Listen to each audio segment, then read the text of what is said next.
하나님의 말씀 함께 보시겠습니다. 오늘 함께 보실 하나님의 말씀은 출애굽기 3장 9절부터 15절까지 말씀입니다. 출애굽기 3장 9절부터 15절까지 말씀을 우리 함께 한 목소리로 봉독하시겠습니다. 시작. 이제 가라. 이스라엘 자손의 부르짖음이 내게 달하고 애굽 사람이 그들을 괴롭히는 학대도 내가 보았으니 이제 내가 너를 바로에게 보내어 너에게 내 백성 이스라엘 자손을 애굽에서 인도하여 내게 하리라. 모세가 하나님께 아뢰되 내가 누구이기에 바로에게 가며 이스라엘 자손을 애굽에서 인도하여 내리이까? 하나님이 이르시되 내가 반드시 너와 함께 있으리라. 내가 그 백성을 애굽에서 인도하여 낸 후에 너희가 이 산에서 하나님을 섬기리니 이것이 내가 너를 보낸 증거니라. 모세가 하나님께 아뢰되 내가 이스라엘 자손에게 가서 이르기를 너희의 조상의 하나님이 나를 너희에게 보내셨다 하면 그들이 내게 묻기를 그의 이름이 무엇이냐 하리니 내가 무엇이라고 그들에게 말하리이까? 하나님이 모세에게 이르시되 나는 스스로 있는 자니라. 또 이르시되 너는 이스라엘 자손에게 이같이 이르기를 스스로 있는 자가 나를 너희에게 보내셨다 하라. 하나님이 또 모세에게 이르시되 너는 이스라엘 자손에게 이같이 이르기를 너희 조상의 하나님 여호와 곧 아브라함의 하나님, 이삭의 하나님, 야곱의 하나님께서 나를 너희에게 보내셨다 하라. 이는 나의 영원한 이름이요 대대로 기억할 나의 칭호니라. 아멘. 오늘 말씀 전해주실 강사님을 소개해드리겠습니다. 오늘 말씀은 대전 사랑하는 교회를 담당하시고 또 사사모와 전국 순회성의 강사로도 섬기시고 계신 김국희 목사님께서 말씀을 전해주시겠습니다. 하나님은 당신을 잊지 않으셨습니다 라는 제목으로 말씀 전해주실 텐데요, 주님을 기대하는 마음으로 또 목사님 환영하는 마음으로 뜨거운 박수로 모시도록 하겠습니다.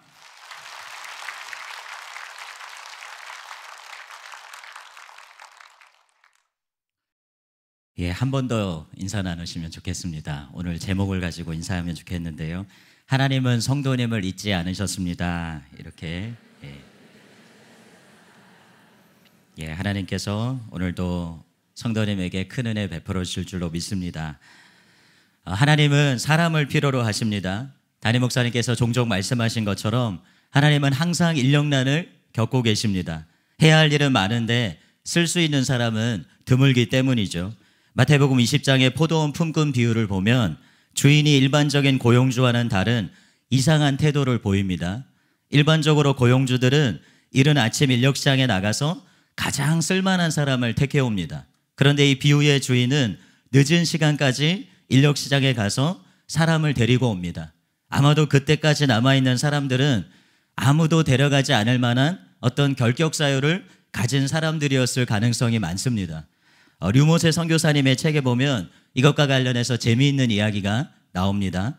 선교사님이 이스라엘에 있을 때 여러 번 이사를 하셨다고 해요. 근데 이사를 하기 위해서 이제 그곳에서는 인력시장에 나가서 우리나라처럼 이렇게 이삿짐 센터에 계약을 하고 그렇게 가는 것이 아니라 직접 인력시장에 나아가서 사람을 구했다고 합니다. 그래서 현장에서 건장하게 생긴 청년들과 약속을 했는데 실제로 집에 오는 사람들을 보면 자기가 약정한 사람이 아닌 경우가 굉장히 많았다고 합니다. 우리나라와는 굉장히 다른 상황이죠. 한 번은 건장한 청년 하나와 이가 다 빠진 노인 한 분, 그리고 어린 소년이 왔다는 것입니다. 노인은 청년의 아버지였고 소년은 어린 동생이었습니다. 이 노인과 소년이 무거운 짐을 제대로 들 수 없어서 대충 일을 때우고 가버려서 이 선교사님이 무척 난감했다고 합니다. 품꾼으로 쓰기에는 결격 사유가 많으니까 가정에서 건강한 청년 한 사람을 내세워서 1+2로 어떻게든 하루 품삯을 받으려고 한 것입니다. 포도원 품꾼 비유에서 주인은 그런 결격 사유가 있는 자라 할지라도 일꾼으로 택하였을 수 있는 것입니다. 아니, 그런 이유가 없었다 하더라도 주인의 입장에서 보면 이제 1시간밖에 남지 않은 시간, 그들에게 동일한 품삯 주고 사람 쓴다는 것은 경제적으로는 분명 손해가 나는 일이었습니다. 그럼에도 불구하고 포도원 주인이 그런 사람들을 데리고 와서 일을 시킬 만큼 그 포도밭에는 해야 할 일이 많았다는 것을 알 수 있겠죠. 주님의 밭에는 희어져 추수하게 된 영혼들이 넘쳐납니다. 그런데 사람이 없어서 이 주인의 마음이 타들어가는 것입니다. 그런데 주님은 누구나 쓰실 수 있지만 아무나 쓰실 수는 없습니다. 여러 결격 사유가 있어도 사용하실 수 있지만 주인의 일을 하려면 준비가 돼야 됩니다. 그래서 하나님은 당신이 쓰시는 사람들을 빚으십니다. 다듬고 깎으십니다. 그런데 그 과정이 결코 쉽지가 않습니다. 그래서 수많은 사람들이 탈락합니다. 그런데 오늘 본문의 모세는 여러 부침이 있었지만 그 과정을 통과하고 하나님께서 쓰실 수 있는 사람으로 세워졌습니다. 우리가 모세와 같이 하나님께서 쓰실 수 있는 사람 되기 위해서는 하나님의 일하심을 알아야 됩니다. 오늘 출애굽기 전반부에 기록된 이 모세의 기사를 통해서 하나님께서 어떻게 일하시는지 우리가 살펴보고 함께 은혜를 받기 원합니다. 첫 번째로 한번 따라해 보겠습니다. 하나님은 보이지 않는 것 같아도 말씀하신 것을 신실하게 행하십니다. 출애굽기 초반부의 기사를 보면 하나님은 숨어 계시는 것 같습니다. 보이지 않으시는 것 같아요. 이것은 우리가 살아가는 이 땅의 삶의 모습과도 굉장히 유사합니다. 이 땅에 사는 우리도 하나님을 바라고 섬기지만 하나님의 모습이 그 손길이 잘 느껴지지 않는 것 같습니다. 그러나 좀 더 말씀을 들여다보면 하나님의 분명한 손길을 느낄 수가 있습니다. 우리의 삶 속에서도 들려지는 것이 없고 보이는 것이 없다 하더라도 자세히 들여다보기 시작할 때 하나님의 모습이 그려지기 시작하는 줄로 믿습니다. 많은 분들이 다른 분들의 강렬한 하나님 체험에 대해서 들으면서 자신에게도 하나님께서 그렇게 분명하게 나타나 주셨으면 사는 생각을 갖습니다. 저도 사랑하는 교회 처음 왔을 때 하나님께서 보여주시는 방식으로, 만져지는 방식으로 저에게 좀 나타나 주셨으면, 찾아와 주셨으면 그런 생각을 많이 했습니다. 그리고 실제로 그런 것들을 종종 경험한 적이 있습니다. 그런데 시간이 지나고 보니 그런 체험들이 분명 유익한 면이 있지만 신앙의 성장과 부르심, 그 성취에 있어서 결정적인 것은 아니라는 것을 깨닫게 됐습니다. 물론 여러 가지의 체험들은 유익한 것이고 좋은 것입니다. 저도 과거에 했던 그런 체험들을 떠올리면 우리가 우리의 부르심에 대해서 의심이 생길 때가 있고 또 뒤로 물러나고 낙담이 될 때가 있습니다. 그런데 그런 체험들은 우리의 부르심과 그 은사에 대한 확신을 가질 수 있게 합니다.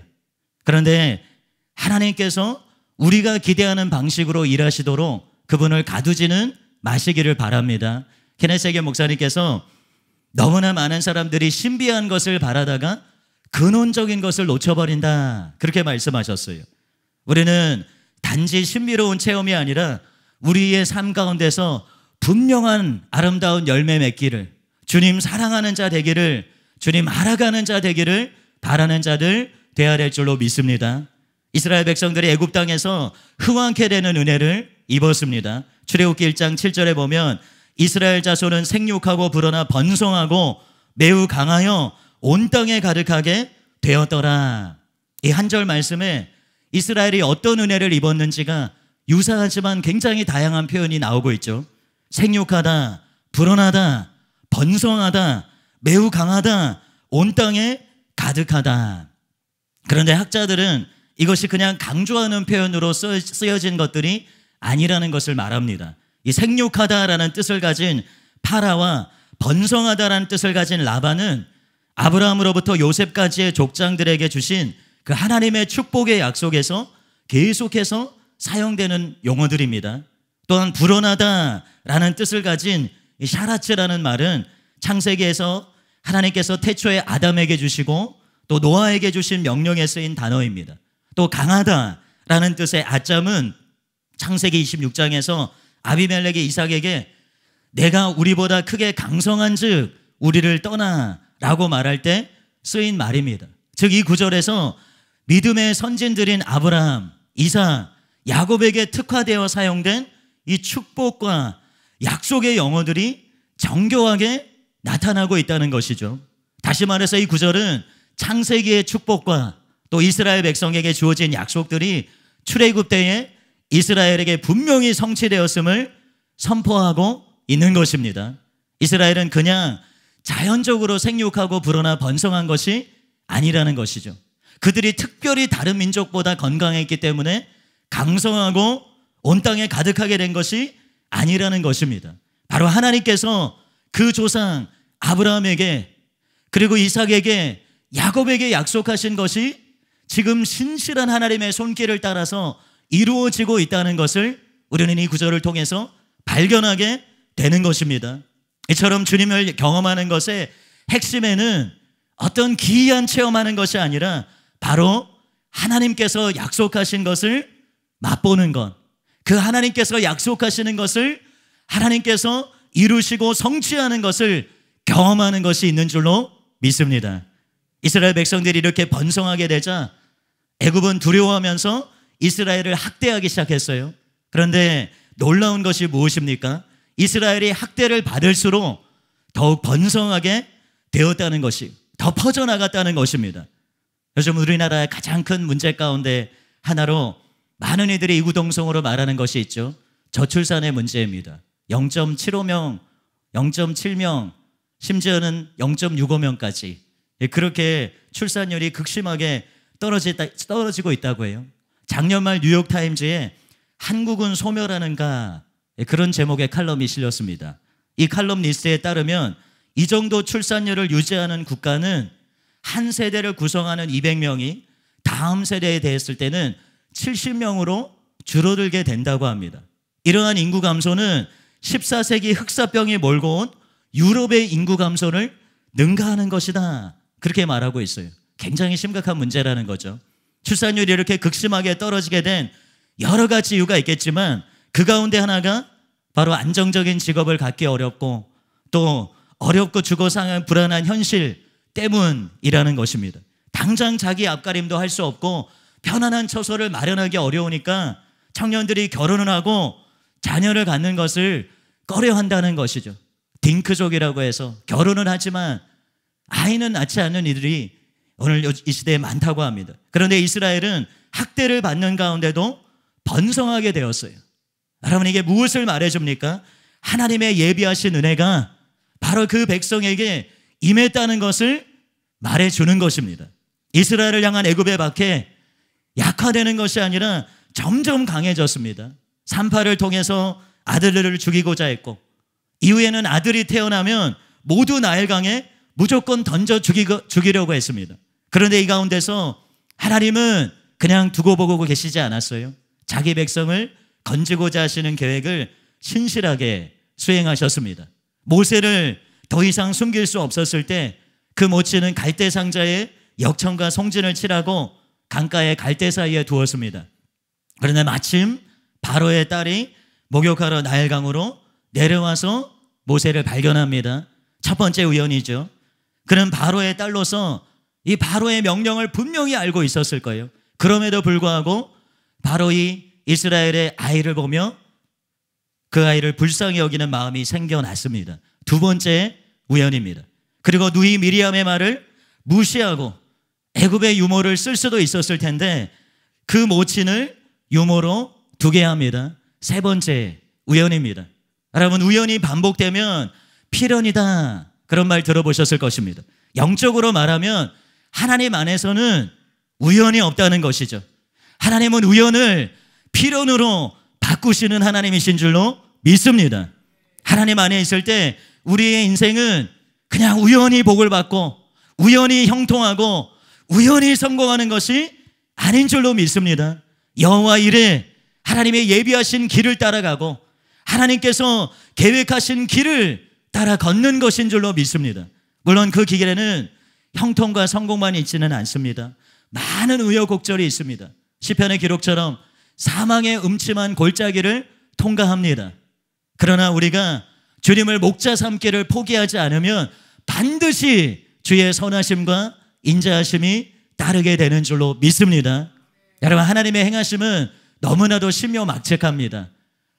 다윗의 고백처럼 주께서 내 원수의 목전에서 내게 상을 차려주시고 기름을 내 머리에 부으셨으니, 이 고백 그대로 하나님께서 이 백성의 지도자를 대적의 심장부에서 키우셨다는 것입니다. 하나님은 어떠한 상황에서든지 새 일을 행하실 수 있는 줄로 믿습니다. 하나님께서 천지를 창조하실 때 생각해 보십시오.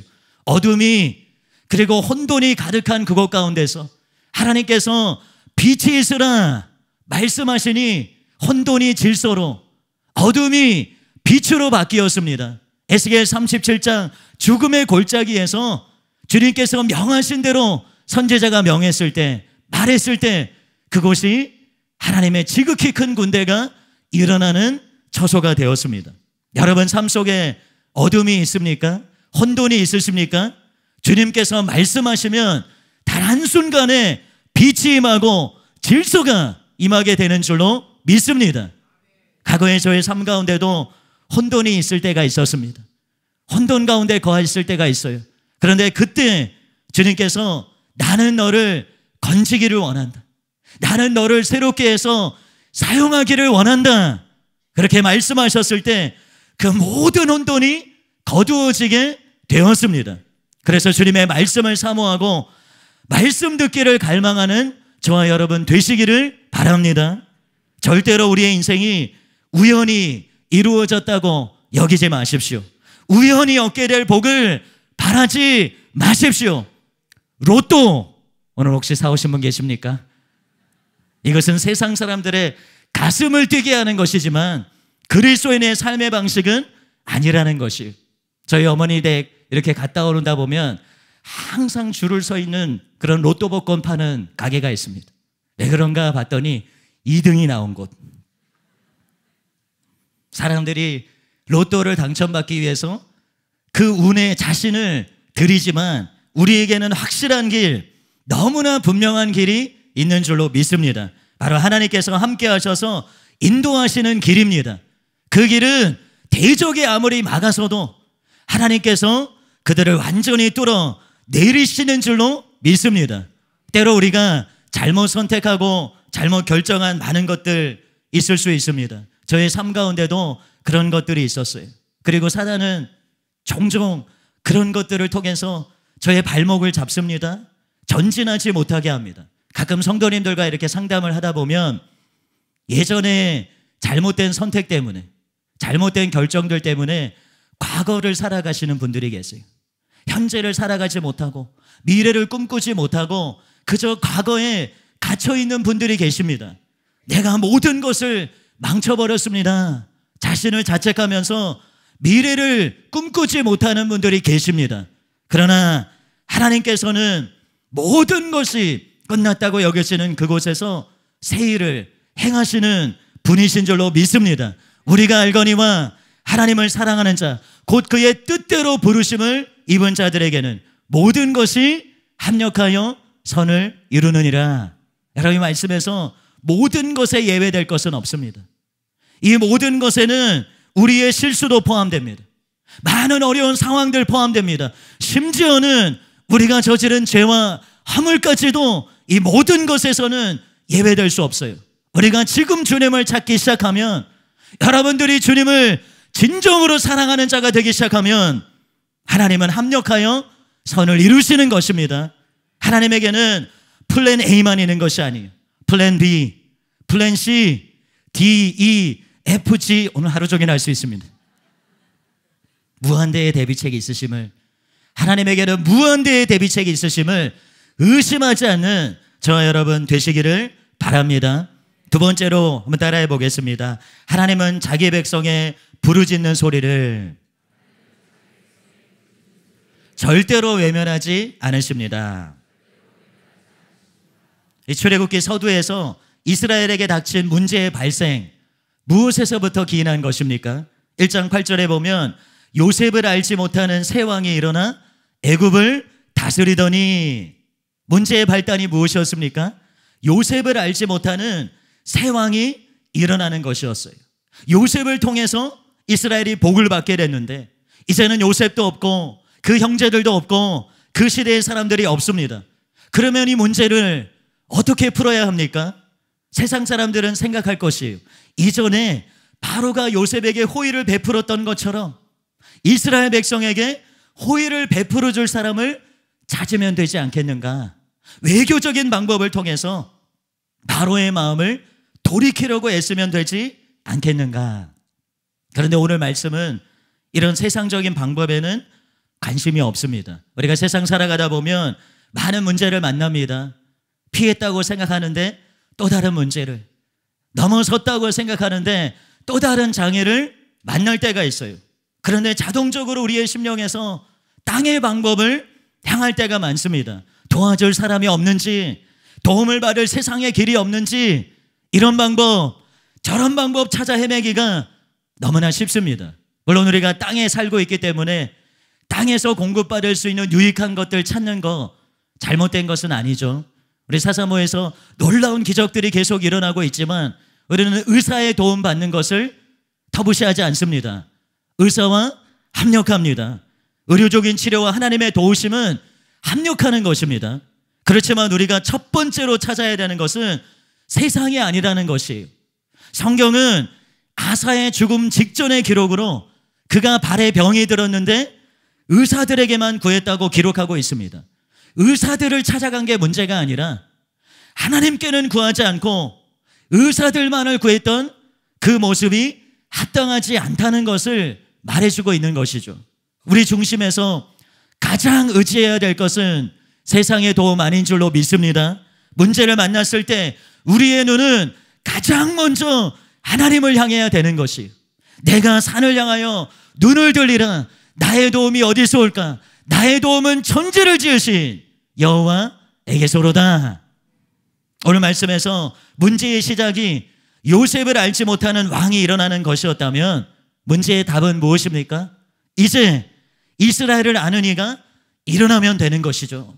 그런데 그는 세상의 유력자가 아닙니다. 바로 하나님께서 그 백성을 아시는 것이었습니다.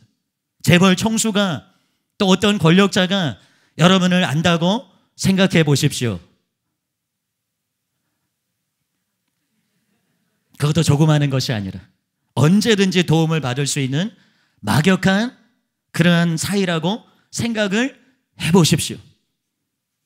마음 한편이 든든할 것입니다. 그러나 우리를 아시는 분은 그들과는 비교할 수 없는 분이시라는 거예요. 온 우주의 창조주시고 온 만물의 주권자가 되시는 하나님께서 우리의 문을 여실 때 문제될 것이 없다는 것입니다. 말씀이 이것을 너무나 분명하게 보여주고 있어요. 예전 개역 한글 성경 2장 24절에서 25절을 보면 말씀은 굉장히 압축해서 번역했습니다. 하나님이 그 도통소리를 들으시고 아브라함과 이삭과 야곱에게 세운 그 언약을 기억하사 이스라엘 자손을 권념하셨더라. 그런데 이 번역은 본문의 의도를 잘 살리지 못한 과도한 압축을 한 번역입니다. 왜냐하면 원문에는 이 각각의 동사에 엘로힘이라는 주어가 분명하게 기록되어 있기 때문이에요. 통상적인 히브리어 문장 속에서 주어가 동일한 경우에는 그냥 주어가 한 번만 기록되는 것이 일반적입니다. 그런데 이 구절에서는 매 동사에게 하나님이라는 주어가 붙어 있어요. 개역개정 성경은 이것을 잘 살려서 번역했습니다. 함께 읽어보겠습니다. 하나님이 그들의 고통 소리를 들으시고 하나님이 아브라함과 이삭과 야곱에게 세운 그의 언약을 기억하사 하나님이 이스라엘 자손을 돌보셨고 하나님이 그들을 기억하셨더라. 이것에 대해서 박철현 교수님이 이렇게 말씀합니다. 이러한 독특한 표현 양식을 통해서 나레이터는 하나님이 이제 정말로 움직이기 시작하셨다는 것을 표현하고 있다. 이 본문을 히브리어 문장을 잘 살려 읽으면 하나님이 벌떡 일어나셔서 역사 속으로 성큼성큼 들어오시는 느낌이 확 살아난다. 숨어 계시는 것 같았던 하나님, 보이지 않으시는 것 같았던 하나님께서 이제 정말로 자기 백성의 삶 가운데 성큼성큼 들어오시는 것입니다. 여러분, 우리가 섬기는 하나님은 자기 백성의 고통 소리를 들으시는 하나님이신 줄로 믿습니다. 혹여 여러분 가운데 기도조차 할 수 없어서 그저 신음하며 주님을 부르시는 분이 계십니까? 끙끙 앓으며 주님 앞에 단식하시는 분이 계십니까? 제가 말씀을 준비할 때 그런 사람이 있다, 그런 분이 있다는 것을 알게 해주셨습니다. 시편 55편에서 다윗은 이렇게 부르짖었어요. 나는 오직 하나님께 부르짖을 것이니 주님께서 나를 건져주실 것이다. 저녁에도 아침에도 한낮에도 내가 탄식하면서 신음할 것이니 내가 울부짖는 소리를 주님께서 들으실 것이다. 너희의 짐을 주님께 맡겨라. 주님이 너희를 붙들어 주실 것이니 주님은 의로운 사람이 망하도록 영영 그대로 두지 버려두지 않으실 것이다. 요한복음에서 예수님께서 나사로가 병들었다함을 들으셨어요. 그런데 예수님은 그곳에서 이틀을 더 유하셨습니다. 마치 그 소식 듣지 못하신 것처럼, 들으셨지만 관심 없으신 것처럼, 대적들은 아마도 유대인들이 돌로 치려하니 무서워서 가지 못하는구나 조롱했을지 모릅니다. 그러나 예수님은 나사로가 죽은 것을 무엇이라고 말씀하셨습니까? 죽었다 하지 않으시고 잠들었다 하셨습니다. 살리러 간다 하지 않으시고 깨우러 간다 말씀하셨어요. 여러분, 주님께는 죽음이 아닌 것입니다. 인간에게 죽음보다 큰 문제가 어디에 있습니까? 아무리 많은 문제, 아무리 많은 빚, 아무리 무거운 질병, 아무리 무거운 책임을 지고 있는 사람이라 할지라도 죽게 되면 그것이 문제가 아닌 것을 알게 됩니다. 그런데 주님은 지금 인간에게 있어서 가장 큰 문제인 죽음을 아무것도 아닌 것으로 여기고 계신 것이죠. 사망아 너의 승리가 어디 있느냐? 사망아 내가 쏘는 것이 어디 있느냐? 우리 주 예수 그리스도로 말미암아 우리에게 승리를 주시는 하나님께 감사하노니, 여러분 맞닥뜨리고 있는 어려운 문제들, 상황들, 풀어야 할 것들, 질병 아무리 커 보인다 할지라도, 아무리 응답이 지체된다 하더라도 죽음을 이기신 주님 앞에서 아무것도 아닌 것을 분명히 깨닫게 되시기를 바랍니다. 예수님은 듣지 않으신 것 같았지만 듣지 않으신 것 아니었습니다. 가장 적절한 때, 하나님께서 인생을 통해서 영광을 바르실 때를 기다리고 계셨던 거예요. 우리가 자신의 방법으로 스스로의 시간표에 따라 하나님의 뜻을 이루려고 할 때 어떤 일이 일어납니까? 아브라함처럼 이삭이 아니라 이스마엘을 낳게 됩니다. 야곱처럼 속이고 취해서 두려워하는 자가 됩니다. 사람을 죽이고 도망친 모세처럼 곤경에 빠지게 됩니다. 프란츠 카프카는 모든 인간의 죄가 조급함과 게으름에서 비롯된다 그렇게 말했어요. 게으름만큼이나 위험한 것이 조급함입니다. 그래서 우리가 조급함을 버리고 하나님을 전적으로 신뢰해야 될 줄로 믿습니다. 모세에게 찾아오신 주님께서 이제 백성의 고통을 보고 듣고 하실 뿐 아니라 직접 구원의 역사를 행하실 것을 말씀하셨습니다. 7절에서 8절 말씀 우리 함께 읽어보겠습니다. 여호와께서 이르시되 내가 애굽에 있는 내 백성의 고통을 분명히 보고 그들이 그들의 감독자로 말미암아 부르짖음을 듣고 그 근심을 알고 내가 내려가서 그들을 애굽인의 손에서 건져내고 그들을 그 땅에서 인도하여 아름답고 광대한 땅, 젖과 꿀이 흐르는 땅, 곧 가나안 족속, 헷 족속, 아모리 족속, 브리스 족속, 히위 족속, 여부스 족속의 지방에 데려가려 하노라. 이 짧은 구절 안에 동사가 몇 개가 있습니까? 보고, 듣고, 알고, 내려가서 건져내고, 인도하여 데려가려 하노라. 7개의 동사가 있습니다. 여러분, 7은 완전을 의미한다고 하죠. 제가 이 말씀을 읽을 때 자기 백성을 건지시는 데 있어서 완전하신 그 주님의 행하심을 생각했습니다. 하나님은 오늘도 저와 여러분들을 살피고 계십니다. 고통을 보고 부르짖음을 듣고 계십니다. 여러분들의 근심을 알고 계십니다. 여러분 주변에 아무도 여러분을 몰라줘도 하나님은 알고 계신다는 거예요. 그리고 가장 적절한 때에 절대로 늦지 않게 움직이십니다. 건져내십니다. 인도하십니다. 약속의 땅으로 인도하십니다. 소망 없고 죽은 것 같은 우리의 삶 가운데 오셔서 누구누구야 나오라 말씀하십니다. 제가 그렇게 혼돈 어둠 가운데 있을 때 주님이 저에게 들려주신 음성이 이것이었습니다. 쿠키야, 이제는 그 어둠 가운데서 나올 때다. 풀어놓아 다니게 하라. 그 음성을 저에게 주셨어요. 여러분, 지금 여러분 가운데 있는 모든 이 사슬들이 예수님의 이름으로 끊어지게 될 것입니다. 모든 멍에들, 질병의 멍에들이 예수님의 이름으로 깨뜨려지게 될지어다. 그리고 마음껏 그 생명 안에서 걷게 되는 역사 일어나게 될 줄로 믿습니다. 마지막 세 번째로 따라해 보겠습니다. 하나님은 할 수 없는 자를 통해서 역사하십니다. 자기 백성의 부르짖음을 들으신 하나님께서 가장 먼저 행하신 일 무엇입니까? 모세를 찾아오신 거였어요. 하나님은 무한한 권능의 하나님이시지만 하나님께서 일하시는 길, 그 방법을 알아야 합니다. 하나님은 사람을 통해서 일하십니다. 사람이 준비되지 않으면 일하실 수 없습니다. 그런데 준비되는 것의 핵심에 무엇이 있습니까?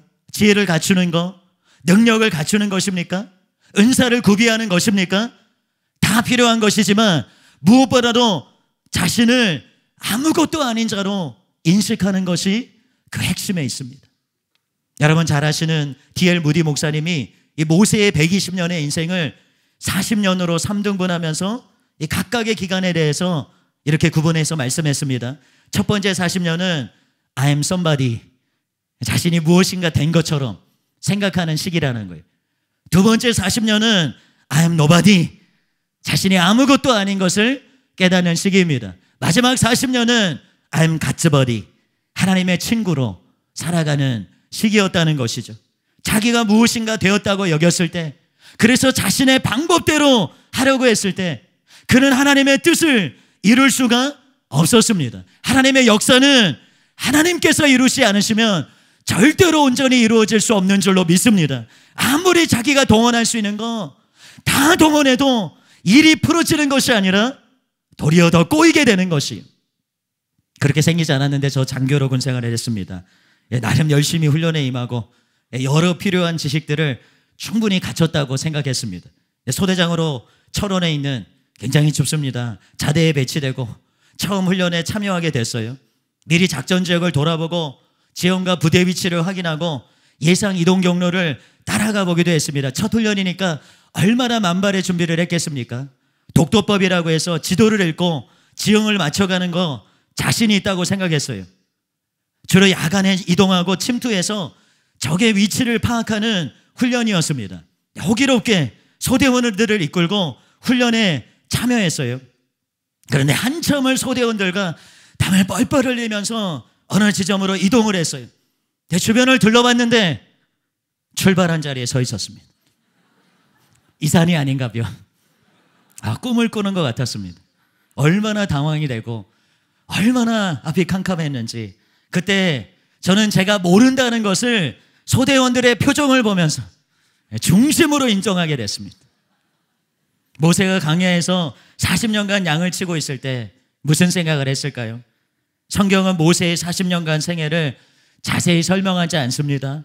그런데 하나님께서 호렙산 떨기나무에 불로 임하셨을 때 그 기간 동안 그에게 무슨 일이 임했는지, 일어나는지 알 수 있습니다.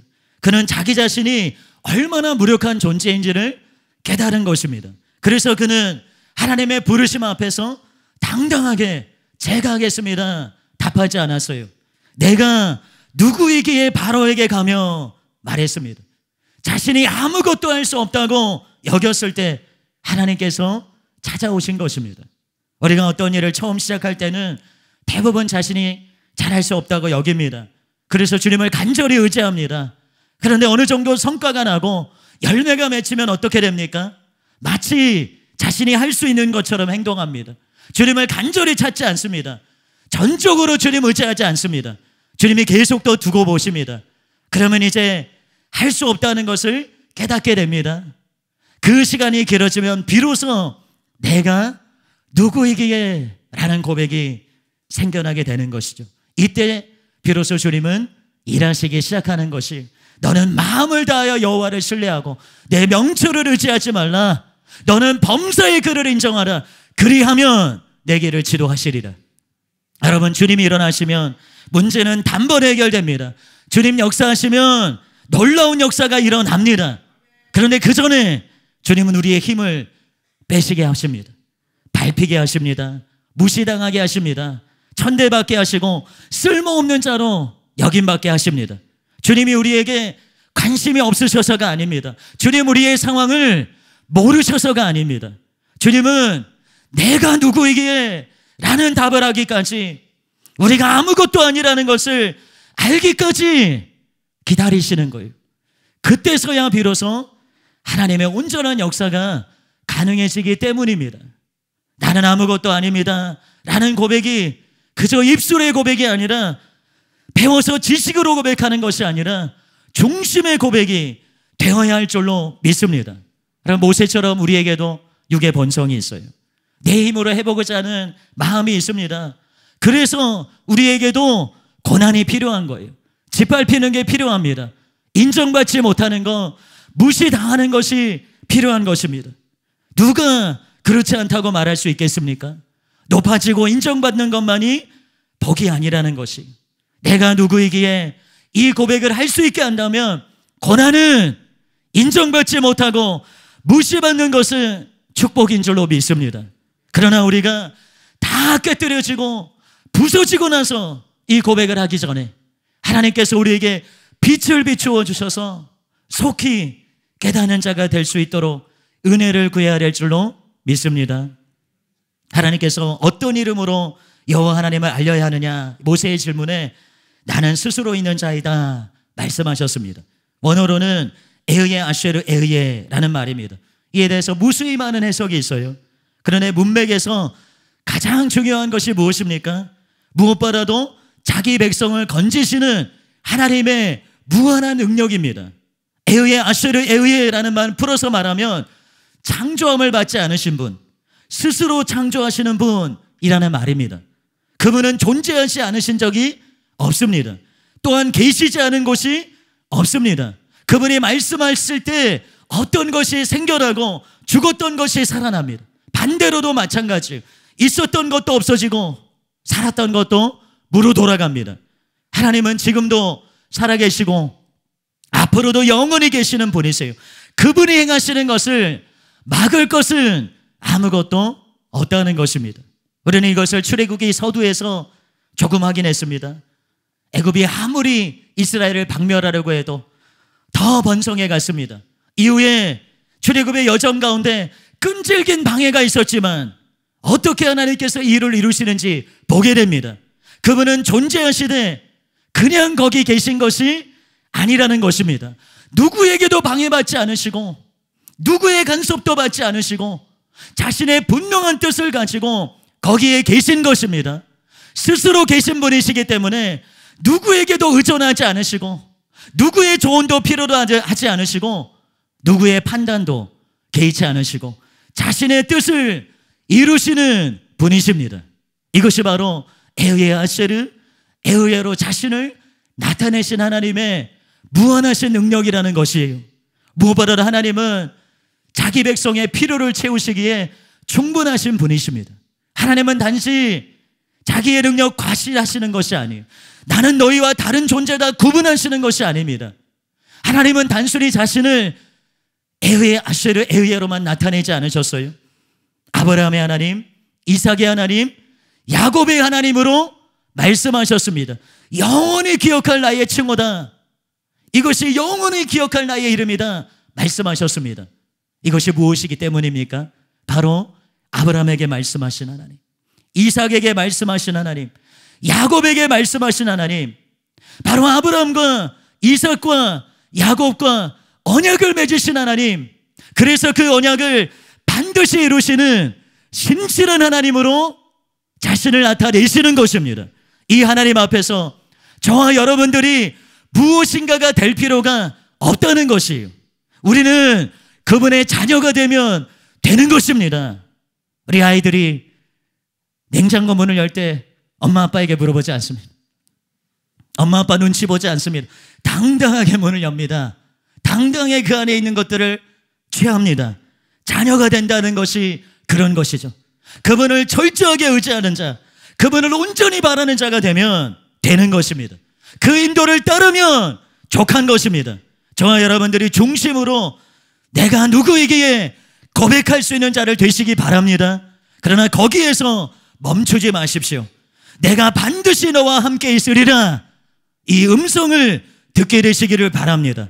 아무것도 아닌 우리에게 찾아오셔서 누구에게도 방해받지 않으시고 자신의 뜻을 이루시는 하나님께서 말씀하시면 그대로 이루어질 것을 조금도 의심하지 마시기를 바랍니다.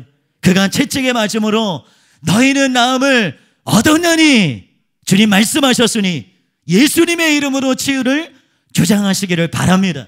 치유는 저와 여러분들에게 주신, 자녀들에게 주신 떡인 줄로 믿습니다.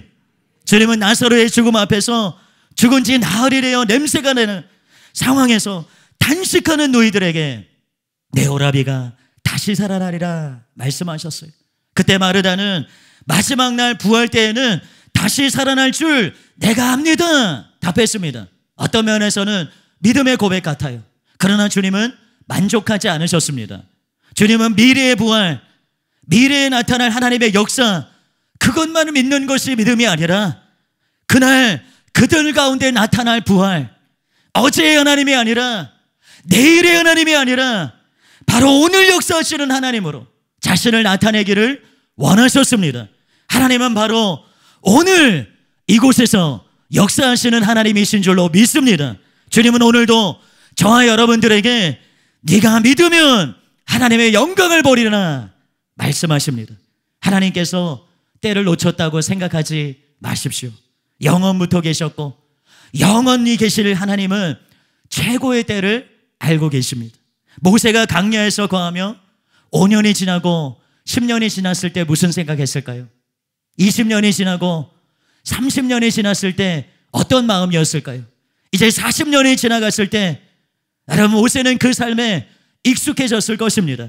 이제 그냥 그렇게 살다가 죽을 것이라 생각했을 것입니다.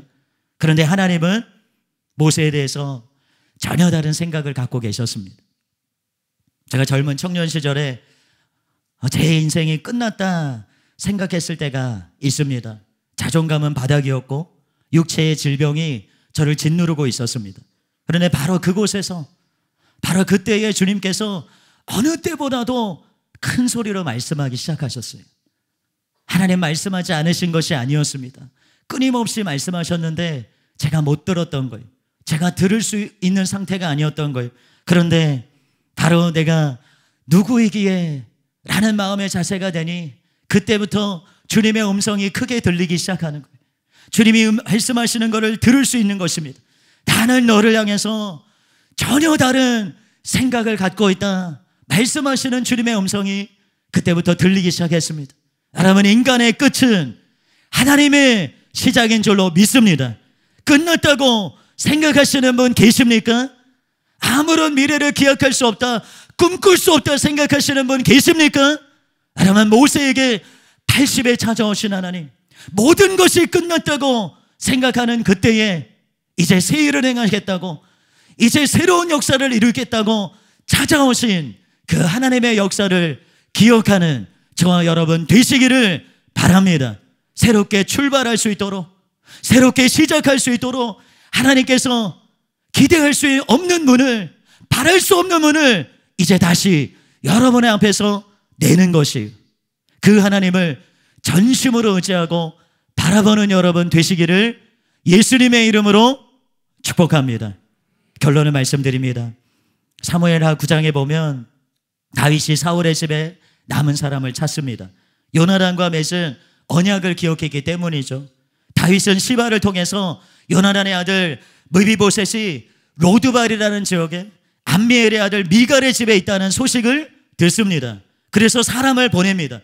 그런데 한번 생각해 보십시오. 두 다리를 절었던 무비보셋이 이제 그곳에서 아무도 돌아보지 않는 자로 인생이 끝날 것이라고 생각했을 것입니다.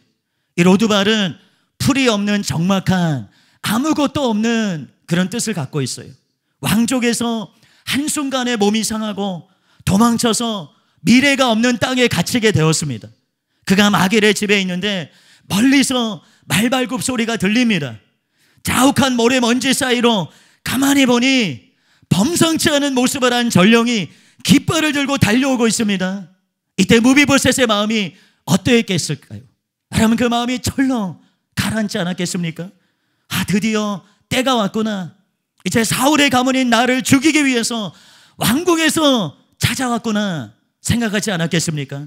그런데 도리어 전령은 그를 정중히 모셔서 왕 앞으로 데려갑니다. 그리고 왕은 그의 상에서 함께 먹는 은혜를 베풉니다. 여러분, 저와 여러분들이 어떤 모습을 하고 있어도 영적으로는 로드발에 있던 이들이에요. 아무것도 없는 땅, 황량한 땅, 소망이 없는 땅, 그곳이 바로 우리가 있던 땅 아닙니까?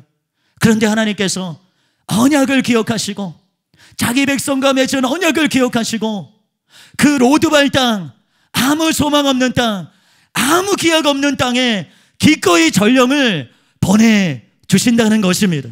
우리를 찾아내신다는 것이에요. 저는 하나님께서 지하철에서 찾아오셨습니다. 지하철 그 강호 위편에 천국은 확실히 이따 책을 읽고 마음이 막 흔들리고 있을 바로 그때에 담임 목사님의 책 지옥에 가는 크리스천들 책 광고가 딱 그곳에 있었어요. 바로 그곳에 하나님은 전령을 보내셨습니다. 여러분이 어떤 수령에 빠졌든지, 하나님께서 주신 어떤 기회를 놓쳤든지 하나님께서 잊어버리셨다 생각하지 마십시오. 하나님께 범죄해서 심판과 재앙을 당한 이스라엘 백성에게 하나님이 어떻게 행하실지 말씀하셨어요. 신명기 30장 4절에 내 쫓겨간 자들이 하늘가에 있을지라도 내 하나님 여호와께서 거기서 너를 모으실 것이며 거기서부터 너를 이끄실 것이라. 불순종으로 흩어진 자기 백성을 하나님께서 모으시는데 그가 어디에 있든지 찾아내신다는 것이에요. 반드시 그들을 건져내신다는 것입니다. 여러분들이 얼마나 깊은 수렁에 빠졌든지, 어떤 무거운 질병을 두르고 있든지, 사망으로 오겨싸움을 당했더라도 하나님은 여러분을 찾아내시는 줄로 믿습니다. 건져내시는 줄로 믿습니다. 그리고 주님의 뜻을 이룰 자로 사용하시는 줄로 믿습니다. 다른 사람은 몰라도 나는 아닐 것이다 생각하지 마십시오. 이스라엘 아이들 구하고 모세를 구하는데 여성이 그 중심에 있습니다. 여성은 천대받고 인정받지 못하던 자들이었지만 하나님은 그들을 쓰셨어요.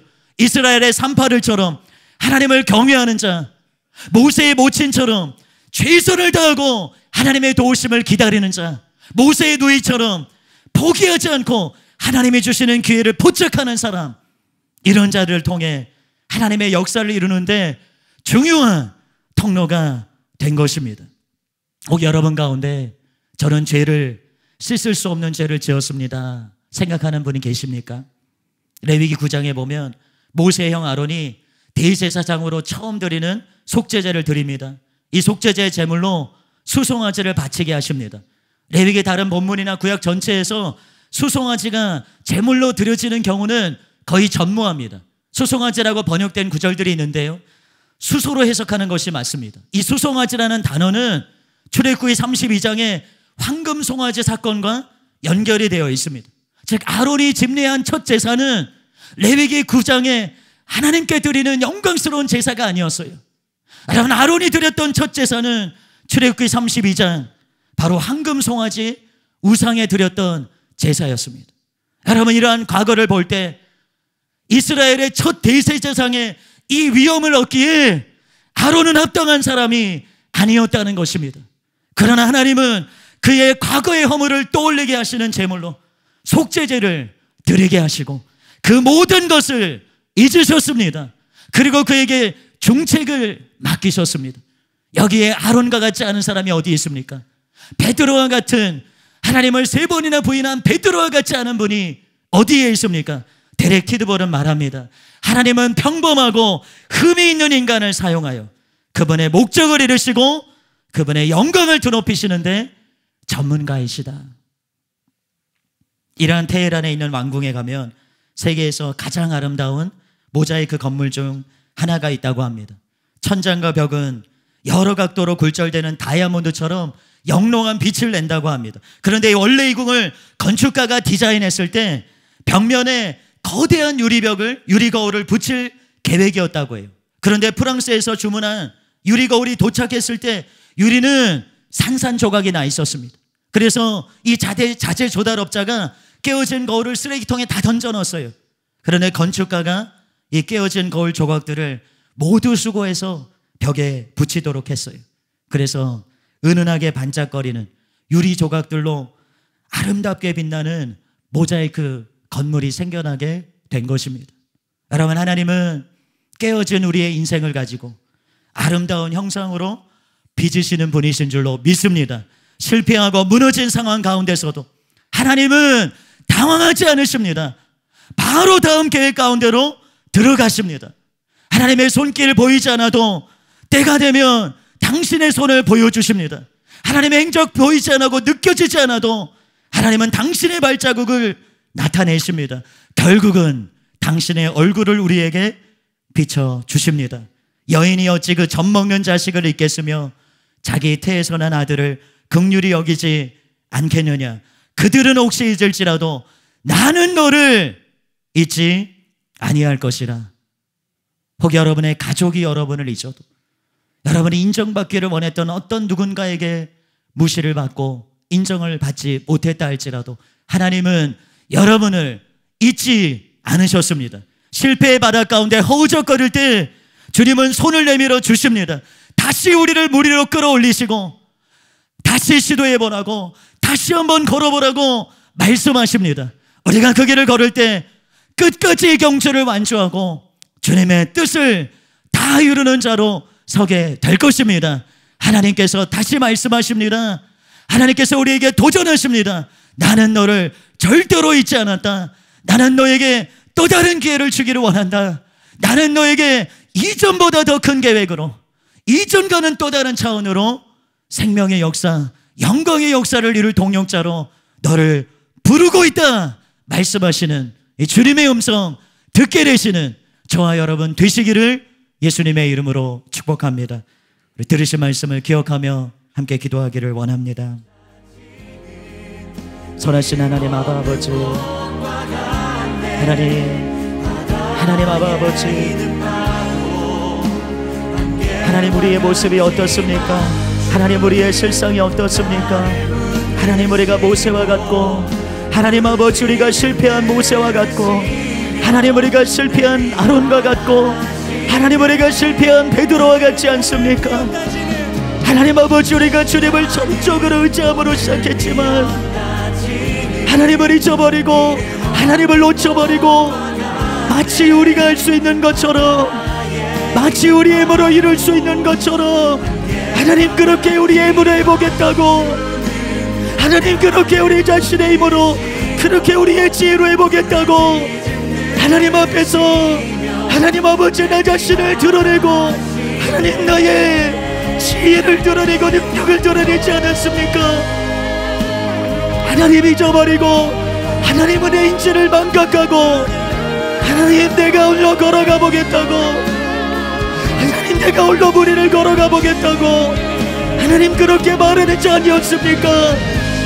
하나님 그 결과가 무엇입니까? 하나님 그 결말이 무엇입니까? 아버지 문에 빠져드는 것 아닙니까? 하나님 아버지 실패의 바다 가운데, 하나님 아버지 절망의 바다 가운데, 하나님 낙담의 바다 가운데 빠져드는 것 아니었습니까? 주님 우리에게 다시 손을 내미십니다. 주님이 우리에게 다시 손을 내미십니다.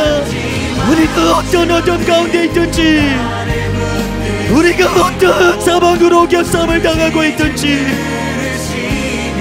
어둠 안에 있는 우리를 주님이 건져내십니다. 아무것도 없는 땅, 아무것도 없는, 아무것도 소망할 수 없는 그 땅, 그 어둠 안에 있는 우리에게 주님께서 전력을 보내십니다. 주님께서 전력을 보내십니다. 주님께서 그 전력을 보내서 우리를 그 왕의 자리로 초대하십니다. 우리를 그 왕의 자리로 초대하십니다. 나는 한 번도 너를 잊었던 적이 없다고, 나는 한 번도 너를 잊었던 적이 없다고 말씀하시는 하나님, 그렇습니다. 주님은 말씀하셨지만, 주님은 말씀하셨지만 하나님 우리가 우리의 길을 닫고 있지 않았습니까? 하나님 우리가 우리의 길을 닫고 있지 않았습니까? 하나님 우리가 우리의 마음이 높아져서 하나님 우리가 주님의 음성을, 주님의 부르시는 그 음성을 놓쳐버리지 않았습니까? 하나님, 하나님의 시간 우리 가운데 빛을 비추어 주시옵소서. 하나님 다 부서지고 하나님 깨뜨려져서 주님을 찾는 자가 아니라 하나님 다 부서지고 다 깨뜨려져서 주님을 찾는 자가 아니라 지금 주님의 비추시는 빛으로 주님 지금 베풀어 주시는 은혜로 우리의 눈이 열어지게 하여 주시옵소서. 하나님 우리의 눈이 열어지게 하여 주시옵소서. 내가 누구에게 말할 수 있는 하나님 우리의 실상 주님이 손 붙잡아주지 아니하시면, 주님이 은혜 베풀어주지 아니하시면, 주님이 눈을 열어주시지 않으시면 단 한 발자국 하나치도 볼 수 없는 것이 하나님 바로 우리의 실상 아닙니까? 주님이 귀 열어주시지 않으면, 주님이 귀 열어주시지 않으면 들을 수 없는 것이 바로 우리의 실상 아닙니까? 하나님, 내가 바로 두 발을 저는 몸이 못생과 같은 자가 아닙니까? 주님이 고쳐주시지 않으면,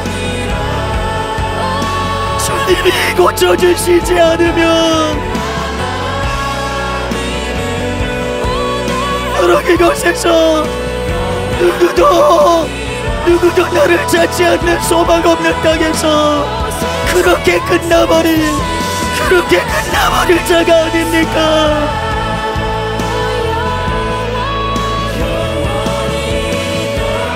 선하신 하나님, 우리를 건져주심을 감사드리고 찬양합니다.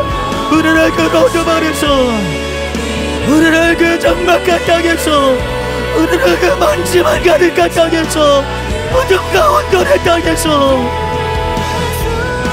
건져주시는 주님을 찬양합니다. 나는 너희를 향해서 다른 생각을 갖고 있다.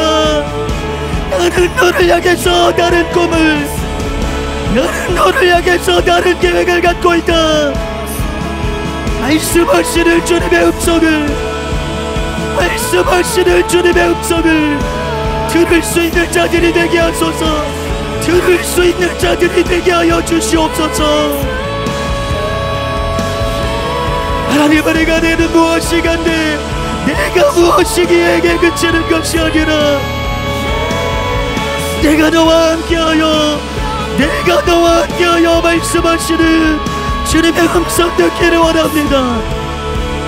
스스로 계시는 하나님, 무한한 능력으로 자신의 뜻을 이루시는 하나님, 계시지 않으신 적이 없고 계시지 않은 곳이 없으신 하나님, 자신의 분명한 뜻을 가지시고 그 누구의 조언도 필요로 하지 않으시고 그 누구의 도움도 필요로 하지 않으시고 그 뜻하시는 말을 이루시기에 무한한 능력을 가지신 예의하신 의로 찾아오신 하나님, 그 하나님이 바로 우리와 언약을 맺으신 하나님이십니다.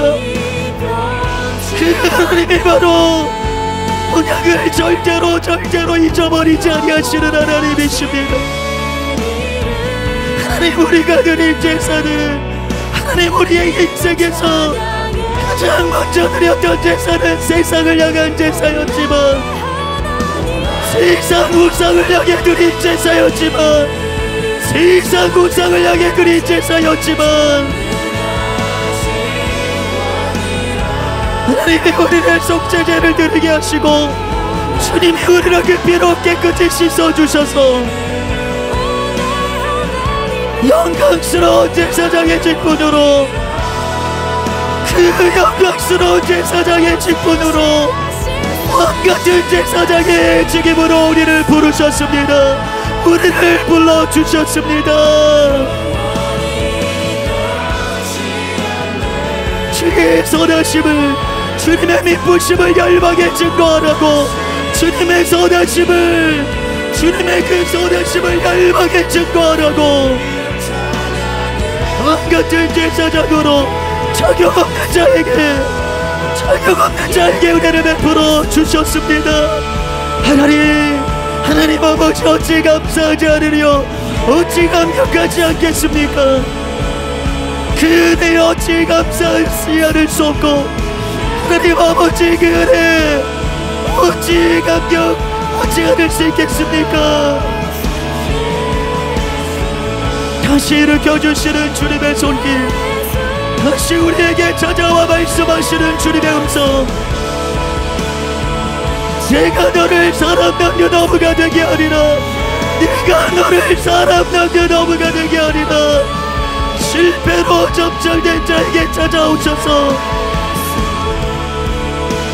모든 것이 끝난 자리에서 새로운 시작을 말씀하시는 하나님, 새롭게 시작하도록 은혜를 베풀어 주시는 하나님, 감사와 찬양과 존귀와 영광을 주님께 올려드립니다.